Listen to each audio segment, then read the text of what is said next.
sometimes when the drafts are like, oh, this team has all these really good lanes, they like have to win the lanes. Whereas I feel like Heroic just has to can have a slight advantage or even, and they still are getting what they really wanted out of their draft. Heroic also expecting a pretty fight-heavy bottom lane. Yuma going with Afterburner. I don't know if secondary strikes just got nerfed or if it's way worse now, but I think to me at least signals that they're willing to get pretty spicy down bottom in that lane. I think that's mostly a laning facet, right? Yeah. Like you usually get that one when you want to max your Q and just run down the enemy heroes. But the big thing is going to be, I don't know. I think it's just a player preference. I feel like Yuma always has been a player that he really likes being aggressive and able to fight the enemy constantly. So it just makes sense that he's going to go the one to kind of win the lane. Smoke positioning here. Ward's going to be scouted out. So unfortunately for Wildcard, they're likely to lose that mid lane ward. But they'll dodge out any sort of smoke gank shenanigans, it would appear. Oh, they're going to miss the sentry, actually, just off. They pinged it straight away, though. And then I see a... oh, that's interesting. Did Wildcard double block the... Yes, that's what I was... the Radiant Ancients are double blocked. Yeah, by Wildcard. Speed blocked them. Bignum's also making sure they're blocked. It looks like they both placed at the exact same second. Yeah, like it looks like it. At the exact same time. Honestly, stuff like that, it's like funny, and I don't want to say it matters a lot, but in these side lanes, not having sentries is pretty big. I would say even, especially for bots, like not having a sentry to block these camps versus a gyrocopter, which his whole goal in the lane is to push it out and kind of like let his support pull. That's gonna hurt them.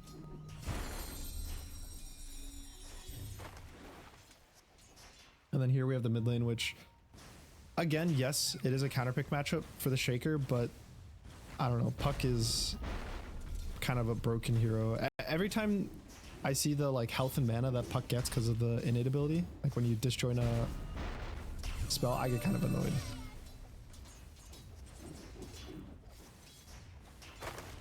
But it's nothing too crazy. I feel like this lane, for the most part, ends up being pretty even. I don't think that Shaker has a massive advantage. It's mostly just like you'll win the first few levels and you'll end up maybe getting 3 CS a wave versus Puck's like 2. But even then, when Puck is 5, he'll catch up. So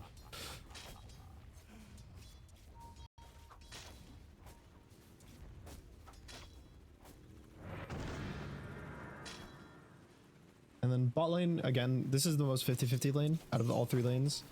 It's Gyro's just gonna shove it out, and the Penguin's just gonna have to buy an extra set of tangos, which he already did. And he also has the double jump facet, so he's got all this reach and shielding that he needs. Really, the exciting stuff that's gonna happen, I think, is gonna be top. It's either gonna be whether Whisper gets like a really good Eidolon split, probably around his level 3, and is able to just kill Yamson, or there's also always gonna be this Batrider aggression that can happen with a good flame break.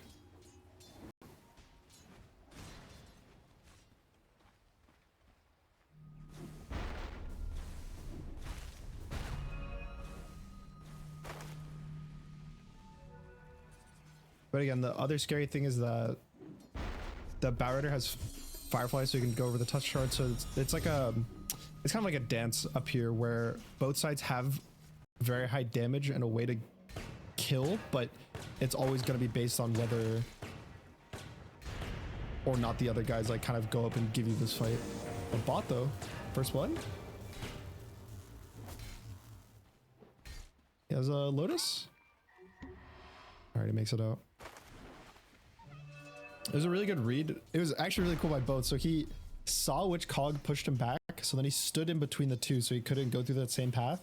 But then because of that, King Jungle actually just stood still because he knew that the battle assault was ending, which was pretty cool. I think that a lot of players for either side wouldn't have given you the opportunity to get the kill, but also would have died.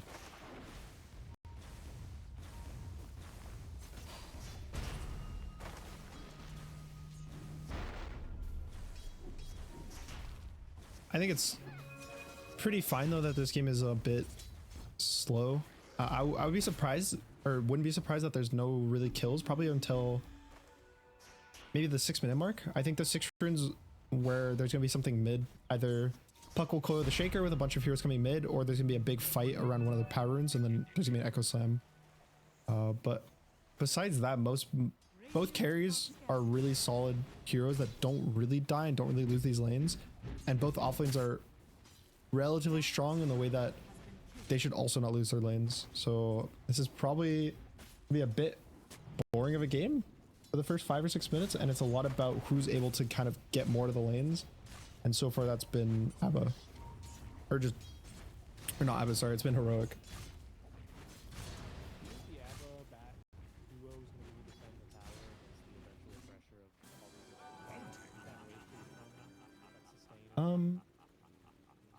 I think they're strong enough that they can sit in front of the tower and tank the damage, and then if they ever get too deep, then they'll just bring in a TP. Because like a flame break into Abba starting to hit you with the passive just means that a Puck TP will kill, a Clockwork TP will kill, even a Pango. At some point, I think Pango really wants to TP to this lane at some point and just go aggressive. So I don't think that they shouldn't lose their tower early. They should really play to hold this tower as long as possible. Yeah, we're starting to see a lot more teams focus on that, right? Keep that tower, keep that map pressure, stop the offlaner from taking over the game. He's mid. Good aggression, but nice job by Analog to make sure he's going to drag the creeps away from the tower to make sure that first wagon's not going to do too much damage. Now it's the 6 runes, which there's not really too much for dire supports. I think they're just going to take a 50-50 trade.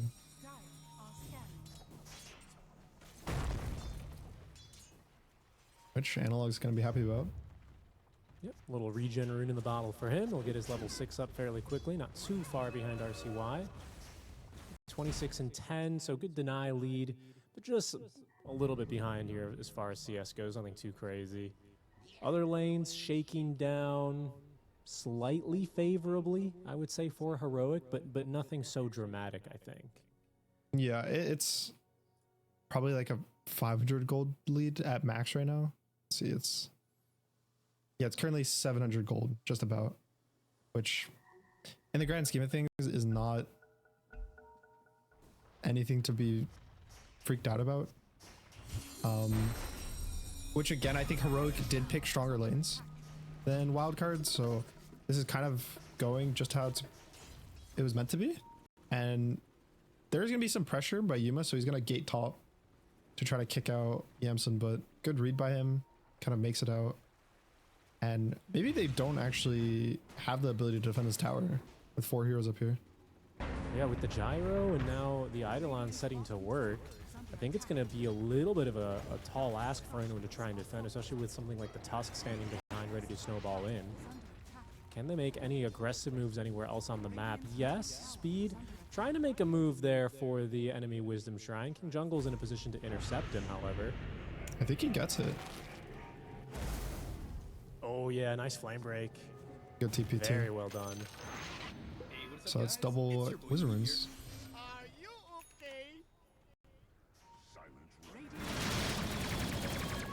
Ooh, that was a super good glyph by Yuma. I don't know if that was intentional, like if he read that, but it was really close to Fade getting level 6 off of that entire creep wave. But he like glyphed as he was jumping.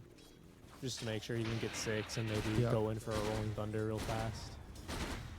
I think because Bignum kind of sapped XP, ended up not getting in the 6, but just like kind of that read to know that it was super close to Pango 6. He's going aggressive on you with this like wave that's half health. It's just like cool to see these kind of plays happen. It is a Pango with the double jump facet, right? Not that Thunder Roll, so he's not going to be as lethal immediately, but a Pango +1 on Rolling Thunder is still pretty much going to kill anything in the early game. So fairly dangerous as Yuma's find himself a Clockwork. RCY joining over from the mid lane. This is a 1-for-1. This guy's fast though. And in fact, he will be able to outfight and outlast. RCY now finds himself a little bit deep on the wrong side of the map. He's got a TP scroll, no more snowball, no walrus punch though from Schofield. So that's he so is sad. right back over to the mid lane. He missed the orb on the gyro because he wasn't expecting how fast for Yuma to be, I think. Speedy with that afterburner helped out Yuma in a tough spot. That Falcon Blade, extra HP, tread swaps with the wand, everything coming in handy here as speed. Ooh, he's just going to eat the first black hole of the game. I like that from Whisper. Just use it for a quick kill. I think it's always better to press black hole. Like, I don't want to say on cooldown, but just in general, it's like all these big spells, like Chrono, RP, black hole. It's way better to just click them, get a kill, get a little more map, get more gold, than to just hold and be like, I don't want to waste on the support. Because more often than not, what ends up happening is you get these kills, and it means that you end up not needing it to control the area because now you have more items. Your team has space. Now they have to respond to you. Like the benefits of it usually outweigh the negatives of like, oh, it's now on cooldown. I can't do this or that. Yep, and then you're going to have more success around the map, you know. And this early on, it's not like not having a black hole is going to allow Wildcard to, you know, get an objective. I say that. Speed, trying to get in here and contest these stacks. This is the Barrett I was talking about. You see how annoying this is? Like, he just took a random stack camp, like the medium camp, which is his now. And he's out. Actually, wait. Whisper's... He didn't see him. Oh. They didn't see each other yet. Oh, there's a little tree there. He was just a little divot. This little Now tree they say there Natus protected him.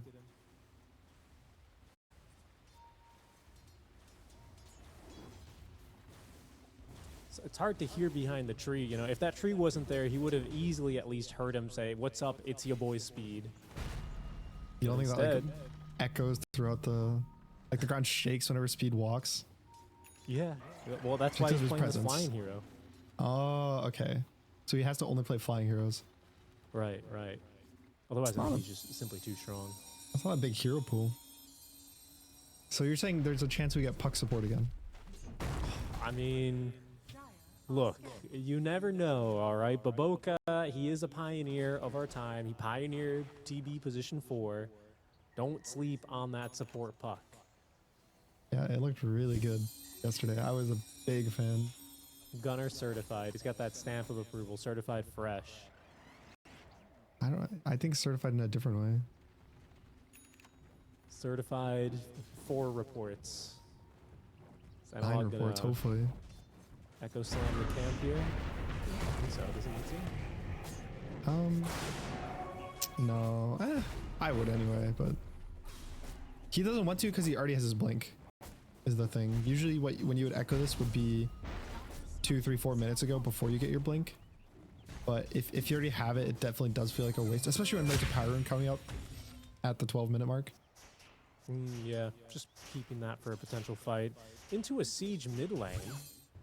As Heroic, they will smoke up now around the 12-minute power rune timing. Didn't end up clearing the stack. They've got more important matters to attend to, they've decided.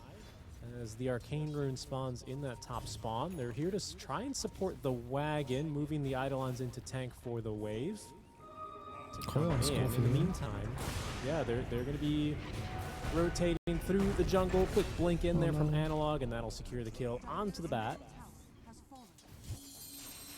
I didn't even get the tower mid. I kind of like that move from Heroic, honestly. Use the Eidolons after they've split to tank for the wagon and push the tower and smoke elsewhere. It was also cool. So I think it was, I don't know if it was intentional, but the Eidolons came out of smoke. And so the clock knew that and was like, okay, guys, they're smoked on mid. They want to play on the siege creep. And then so because of that, Speeds, I think, trying to be a bit more aggressive bot, like farm the enemy jungle camp so they just get a free kill goal. But since they're so scared of these Eidolons, pretty tanky actually here. And Big Num doesn't have the battery assault procs to back himself up. As Yuma shoots him down there. That's that level 3 in the rocket barrage, putting in some work for him.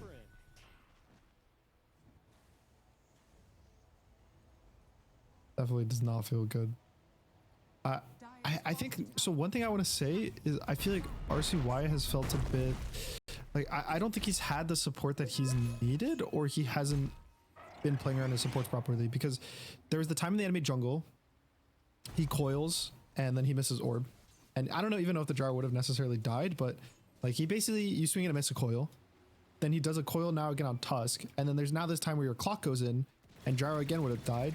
And I just feel like there kind of is like a disconnect between RCY and his supports, and I feel like they really need to like fix that, because they're gonna get to a point where Puck's gonna feel really low damage.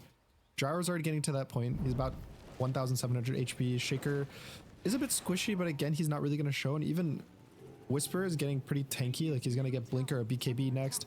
And I feel like they're missing their window of the early game where Puck feels really high damage. Well, you've got this Diffusal Pango now to help augment that damage a little bit.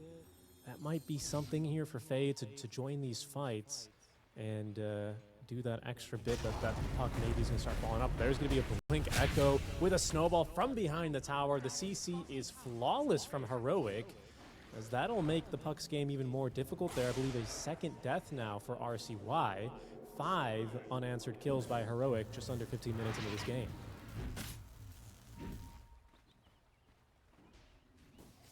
This is starting to look a bit scary for Wildcard.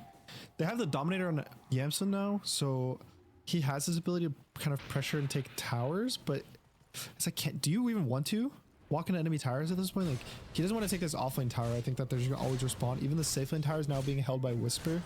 So the map is starting to feel really constricted. And you, at the same time, sure, one of the benefits of Batrider is, oh, this guy's gonna farm really fast. Like, he's constantly gonna just farm jungle camps. But when your map is small, now it's like you look somewhere and you're like, oh, Bat is farming here. Where can I farm? And everyone just starts to be a bit more poor than they should be, because they are kind of getting behind and getting scared to make their own moves.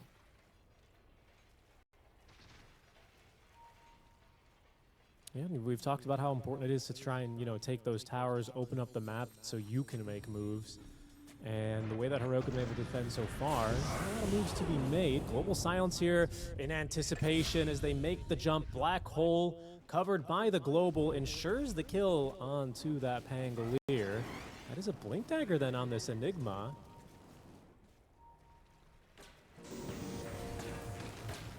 Jungles though now trapped inside the river, inside of the cogs, and speed to come over to ensure they have the damage mid lane. This is a good catch on the analog. He's got shards, so he's on top of his fissure, but Bignum has a very easy lineup here. Another Midnight Pulse out from Whisper as he splits the fight into 2 with Yuma laying in the damage on top. RCY, a bit too elusive though, on a nice phase shift into the Jaunts.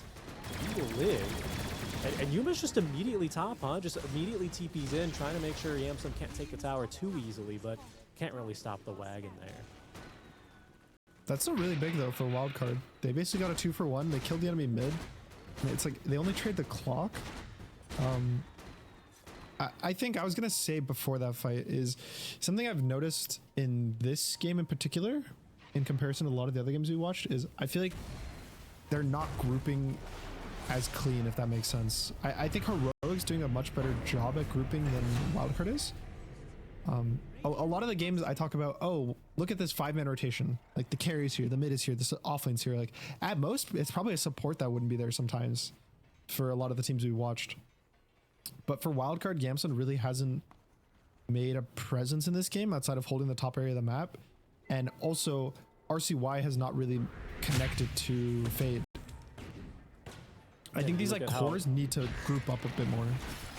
Right. I mean, because I was just going to say, like, compared to how active Yuma's been with 3 Blink Daggers now, that's one on Schofield completed. So 3 Blink Daggers to back up Yuma just running in and a Global Silence to cover. Heroic are just kind of in fight mode. And it constantly feels like at best a 4 versus 5, right? Yeah, for I just really want... I want the cores... So this is a kind of common thing. Because I've had these exact same discussions with teams I've been on, where it's almost like the cores feel allergic to some extent to each other, because everyone wants to get their farm and you all want to play your game, and like you want the, oh, I want the supports to play with me so I can do this and this and this and I have damage. And oh, if I'm next to this guy, I won't be able to farm. But I think it's like this very fast, like flowy movement where you go next to your core, you force some rotations and you back out, or maybe you get a kill, or maybe you get a fight. And I just think that's kind of really missing. And again, from Wildcard having a pretty low damage draft in general means that they really needed to group up. So now thankfully it looks like they will try to contest this Roshan. It's not going to be too fast either from Heroic. They've only got the tag team, but no real minus armor. They're not wanting to set themselves up for a big rolling thunder. Yamsum scouted up top though. I think he showed on the wave. And certainly now he's got his big helm creep. He's got a Radiance. I think this is the timing for Wildcard. They have Blink on the puck, they have Diffusal. Or was it the Shaker I think had one? I think Analog's got an amplified damage in the bottle. That's that Radiance completed. So whether they can wait to fight any longer is a whole entirely different question. Crystallis and Acceptor on this Gyrocopter as Yuma eats a tendril in the deep. Schofield jumping in, ready for a save, but they've actually caught RCY with the follow-up stuns. Walrus Punch dead to rights. They blow him up too quickly there. Oh no, and Fade, he got trapped on a spot there. Analog in the river, sets up for a 3-man black hole. Yuma blasting from the high ground. It's only Yamsum who will live there. Oh, it's been a disastrous fight here for Wildcard, trying to salvage it, trying to get a secondary core kill. But Whisper's just too fast. He speeds away. And Wildcard, they only actually managed to get away on Fade. That is... Oh, man. That is not how they wanted that fight to go. There's a lot of stuff that went wrong in that fight. I mean, I think RCY went in pretty much alone. Like, he orbs in onto the gyro aggressively, just gets global, gets killed, and then also that paired with this roll follow-up that gets stuck in the tree, so he's not able to like annoy the Enigma or cancel the blinks or anything, and then it all just ends up setting up for this black hole. Just especially how it was like, now they're like, oh guys, let's finally group up, we have our items, it's our timing now, and then that's kind of the result. That's not what you wanted. That's tough. I mean, you could see the Radiance doing a little bit of work there to be certain, but not much else gained, unfortunately.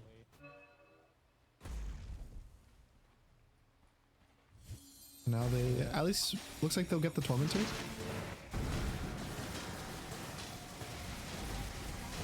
Yeah, and you know, Heroic weren't in a position to do Roche because I think he was shifting to the bottom lane. So it's a loss. It's gonna sting. It's gonna hurt. But it's at least another fight that Wildcard can prepare for, right? And I mean, a great black hole. I gotta just say, great black hole by Whisper. Positioning was perfect there because he couldn't have gotten too close. Otherwise, I think Battery Assault was active, and he would have gotten that. There was also a Cogs, I think, down. That if he moved too close, he would have gotten knocked back by the Cogs. He kind of threaded the needle with his blink. He did. He did. Bigging him top. You know. Walrus Punch, trouble here for the Clockwork as Big Num will set up the Cogs with quickly die inside of them, and you can just see they're daring anyone to show down bottom and try and take this tower. In the meantime, I mean, you talked about damage issues for Wildcard, none so ever for Yuma, who's just picked up the Daedalus now after that phenomenal fight. Yeah, that's crazy to knock out BKB. I'm a bit surprised, but I feel like he probably just feels so confident having Black Hole to back him up with a full BKB on Whisper now, and then also just the global, plus all the stuns from Shaker. It's kind of like his team is there to back him up, and the only thing he has to be worried about is he ever gets caught out alone. And I feel like, I guess if his concept's like, oh, he's not going to get caught out alone, then he doesn't really need BKB for the fights. He's just so far ahead in terms of health that like Puck is not going to be a threat of damage. Bat's not going to be a threat of damage. Even the Pango's not really a threat as long as you're with the team. He's even got Schofield here to back him up with a the Blink Snowball save if needed. I want to say, by the way, this is a build. You see Yuma queuing up that Divine Rapier. This isn't a meme. I've seen him do this in SA Quals before. Yes.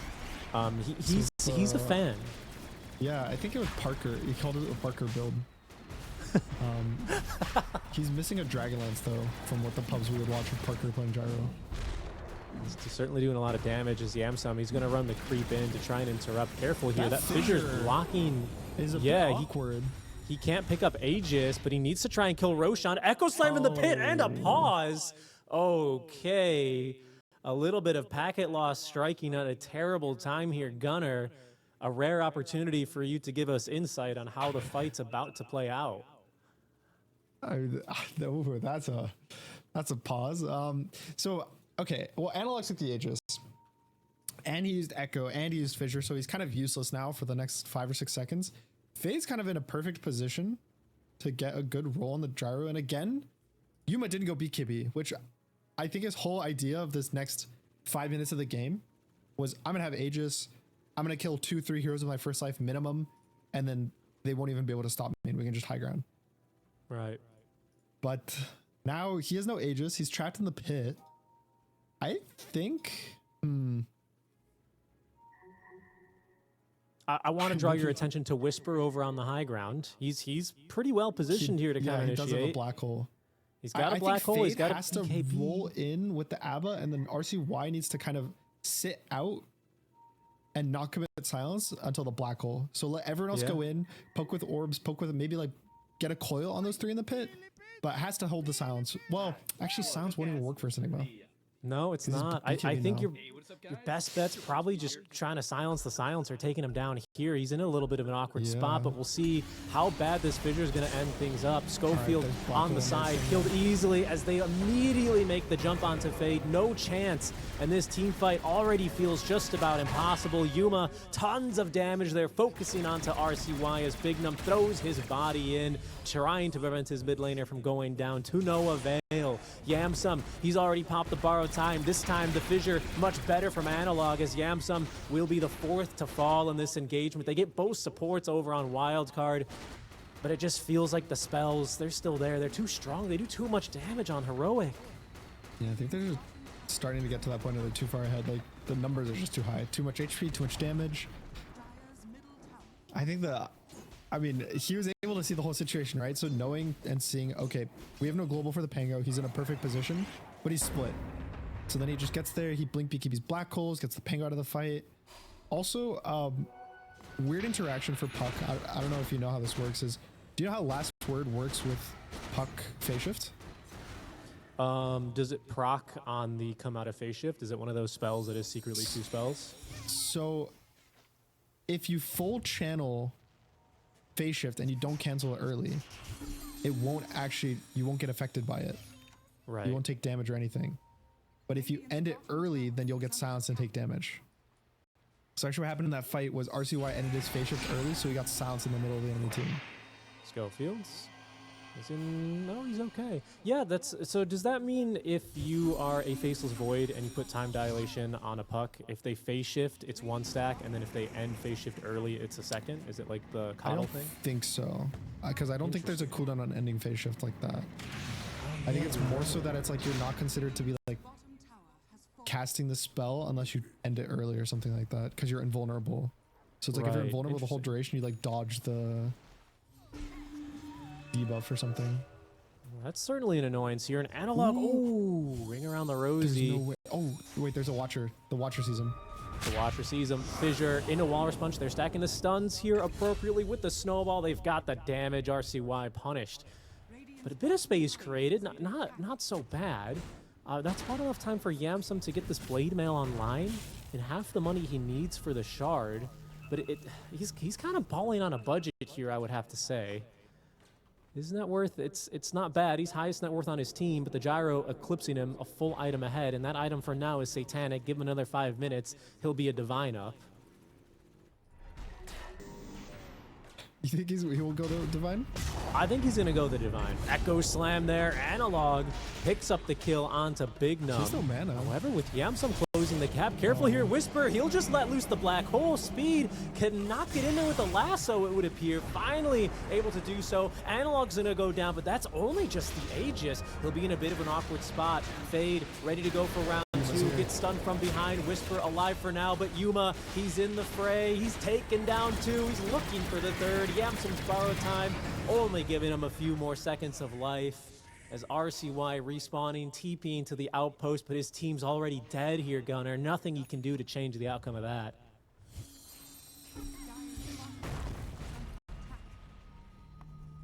I think they're just so far behind now, and Abba as a carry, I think doesn't really play well in these. We're behind.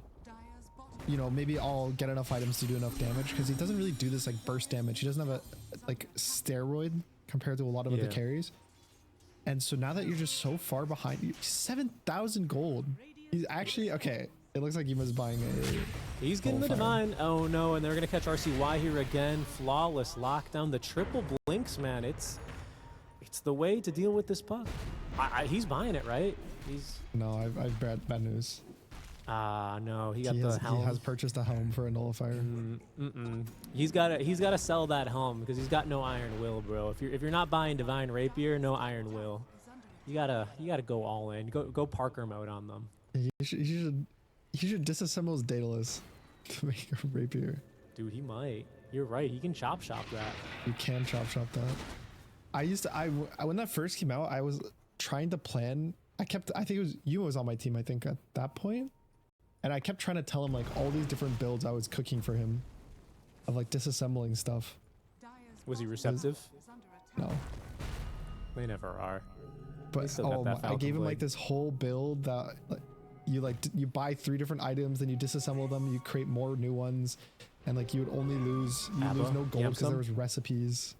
Oh, he's kind of getting baited by these Eidolons, realizing now maybe he's gone a bit too deep, but the double blinks ready for him. Whisper, no black hole for 30, but I don't know if they're going to even need it. Dual Scepter to burn time, Analog ready to blink on in. He's got Fissure, but that's borrowed time. Nobody in the vicinity here either, as Yamsum just running them down. They're going to give the kill there to Whisper. You know who was really good at the build shenanigans a little bit back in the day was there was a Chinese player who started building, God, it was this really crazy item on Anti-Mage that he would go first that ended up being super legit. No, he was the guy that started doing Battle Furiosa because I think you could like disassemble it back then. And then he was like disassembling. Was this like God King or whatever? Yeah, God King Hualien, yeah. That guy was so funny. I remember I used to watch, Quinn used to just watch his replays on stream for hours, just laughing about how funny that guy was. Careful here, Tusk. Scepter's gonna buy him a little bit of time. He's still caught in that puck ultimate. He's scared of him. He's tanky too for good reason. Here's the backup. Yuma giving him some backup. He's still alive. Wow. King Jungles gets the ward. They get the kill. That's the nullifier completed on Yuma now. It's time. Get rid of that. No, you need the Daedalus. Get rid of the Falcon Blade. Let's pick up that Sacred Relic, baby. You really want this Rapier. Do you want it because it's fun, or do you want it so that they lose Rapier to Wildcard? I want it because this is just his style. I've seen Heroic throughout different quals, and this is what they do to the qualifier teams. And I think they need to have this confidence, man. You're on the road to the International, you're at 1-2, you're having a good gyro game, you're up 18k 30 minutes in, the enemy's not killed you a single time, you're 10-0-7 on the gyrocopter. I think you can have a little bit of a treat. Have a little bit of a divine rapier. Spice up your life. Just a treat. Just a treat.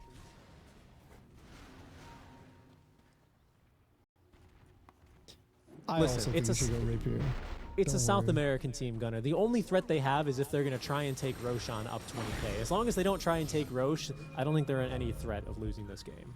That's how it generally goes. Is that a pattern? That's very much a pattern with SA teams. This is why right now, you know, they're smoking before Rosh. If they smoked for Rosh, disaster incoming. Yuma, he's just running in though. Press forward mode, and for good reason. Fade dead just like that. Yamsum isolated already from the rest of his team. Careful, that's a lot of damage return on Yuma through the blade mail. That was meaty. But without that team fight control here, Gunner, it's already kind of tough for Wildcard. They've scattered here around the map. Uh-oh. Uh-oh, speed. He's fast. He's fast. He's fast, but this is a shaker he's trying to run from. Dagger ready to go. Whisper giving chase. Speed having no choice but to reveal himself on the creep wave. Take the Lotuses, brother. They can take your life, but they can't take your Lotuses. Oh, he got the second one. Worth. That is a great healing Lotus for him. Big upgrade. Big upgrade. It's getting tough now for Wildcard, though. This game has, you know, it's gotten away from them a bit here, hasn't it? Definitely has. Even so, RCY had to go for the BKB, which we've seen. I like it versus Void Spirit specifically. I feel like in this game, it's kind of mediocre. Shaker's this weird hero. I don't know how to describe it, but it's almost like if you're worried about the Shaker, you can't buy BKB versus him because he's gonna just stun you from the fog anyway. So it's like the only thing for this puck to get a BKB is if like you're a right clicker, right? Because oh yeah, if that makes sense. If you're a carry, you need BKB for Shakers who doesn't stun you. But if you're getting one shot by Shaker, like what's the puck can do? Right click or BKB and right click the like gyro for 10 seconds, and then after that, done? I think the problem here is more the chain stun as well, right? Like the BKB makes sense against the Void Spirit because even if you Yules, he just has another silence, or he sets up the Yules, or sorry, he sets up a Aether Remnant for you. Exactly. Compared to this game where it's like you get caught by any single stun, which, you know, there's two big contenders. Yeah, it's Schofield with the Shaker, but they can poke you pretty efficiently. The Blinks, they've proven time and time again they can do it. You're in trouble. So I hear what you're saying, but maybe it's just going to shift. Maybe he's going to shift into just this initiator. He's not going to wait. He's going to go in. He's going to be the one. But then it's like you also can't BKB instantly because you can't be this tank because then he'll global your BKB. Yeah, that's true, actually. You've got a point. There's that pesky silencer. It's like, that's the other thing. It's like, oh, if you get BKB and sit there and right click, that's one thing. Dude. But what, you go and you BKB, you get global, then you just sit there like, oh, okay. And then now you're scared of global. So you go and you BKB and then you phase shift. So now you're phase shifting, you know, it's, I don't know. I just think, especially with their problem is damage, buying this item that doesn't let you do more damage just feels a bit bad. This is a good read by Heroic. I think they know that Wildcard have positioned themselves on the opposite side of the river, so they're going to just start casually pushing, see what TPs they can force back. And so far, they've procced Yamsums. Roche has now respawned. He's down here for at least another full minute. This Analog thinking about going hunting here. 1,200 gold for the rapier. Yeah, he's got the demon edge, doesn't he? Like I said, he's gonna do it, man. I think it's for him. It's a move about confidence. Careful here, speed. Caught by the Yule Scepter. Analog running through the fire and the flames to try and secure this kill. Oh, Fade got a bounce back there on the terrain. I'm not sure if he's trying to blink in. He is, but he didn't catch anyone on the stun because Analog got off the BKB. So unfortunately for Speed, he goes down. Meantime, in the Roche pit, well, Yuma just takes down the Roche. It's Aegis now in tow for him, and now 800 gold before we're at our Divine Rapier. That's all that's stopping him. Oh, he's slow, though. Oh, my. RZY is freaking me out. He TP'd, then he canceled his own TP with a phase shift. And now he's just... Oh, no! Oh, no! I think Schofield saw him. It's okay. Oh, Schofield! Wow. Good catch. Good catch, honestly. Yeah, it's a catch. Oh, it was like... So he was sitting there, I was like, I would just BKB and TP or something. He throws his orb out, then he just sat there. Then he saw the Silencer Arcane cursed him, was TPing, was like, oh wait, I'm Arcane cursed. Now I'm gonna phase shift it off. Phase shift. Oh, this is the Divine Rapier's ready, by the way, on Yuma. He's got it. This guy, I mean, what, he's got 3 demon edges in his 4? He's got a lot of damage. He's 2 demon edges, 2 sacred relics. A lot of damage here in this gyrocopter, and he is putting that all into your buildings. That's 2 lanes easily, just like that. RCY has conserved his buyback. It's only him and the Clockwork. Here we go, all in onto this gyrocopter. Remember, he's got an Aegis. This Blade Mail's not going to be doing enough work. He actually almost kills Yamsum through borrowed time as RCY makes the jump on in. There's Whisper giving cover. Yuma blows up the Bat Rider through the control there with the side gunner. Beyond godlike now is RCY doing what he can on the back lines, but there's the problem with the BKB. They've even got that BKB disabled through you. And that's just it. Heroic. Analog will end this game on a double kill. Whisper just refreshing here at the very end of the game.